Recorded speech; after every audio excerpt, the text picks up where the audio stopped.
Let's go through a real example from beginning to end. So this customer had a painted sheet metal part, and the a priori cost did not match the supplier quote.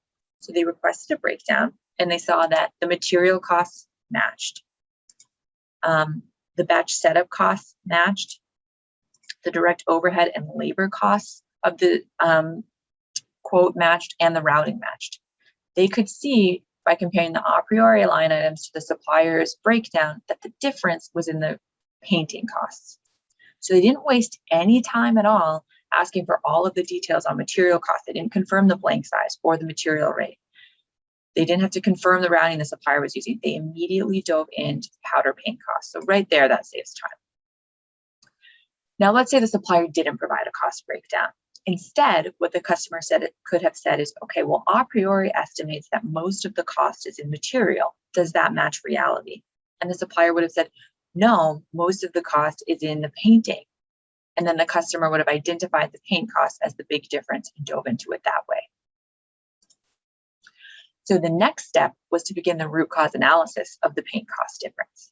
So with the help of an a priori consultant, they investigated the assumptions behind the paint cost that a priori uses, and they shared that with the supplier. So they said, okay, we're assuming a paint cost of $7 per kilogram.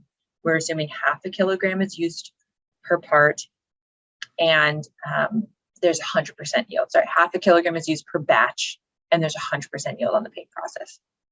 At that point, the supplier had to bring in their sub-supplier because it was an outsourced operation. And the sub-supplier said, we have both a different cost per kilogram of the paint and a different quantity of paint used. So now the customer had to determine if this was fair and reasonable. So the customer had a spec about a specific heat absorbing paint, which cost $50 per kilogram, way beyond the standard selection of paint in out of the box a priori, which is about goes up to $7 per kilogram. So the customer verified the paint cost with the paint manufacturer and updated the paint cost in the model. But there was still a gap between the supplier's quote and the a priori estimate, even with updating the paint cost. So the next piece was to decide if the supplier said that they were using a kilogram of paint per batch, and a priori was modeling a half a kilogram. So now the customer had to decide if that was fair and reasonable. So they investigated how a priori comes up with half a kilogram of paint and explained it to the supplier. They didn't think it was reasonable that double the amount would be used, given that the amount of paint is a pretty simple formula to determine. The supplier looked back at their records and agreed that they could re-quote with half a kilogram instead. So in this case, the customer made an update to the model on one parameter and pushed back on something that they didn't think was fair to get their savings. Now, was the supplier blatantly overcharging with the amount of paint used? Maybe. Or maybe whenever the customer initially asked for a quote, they asked for it ASAP.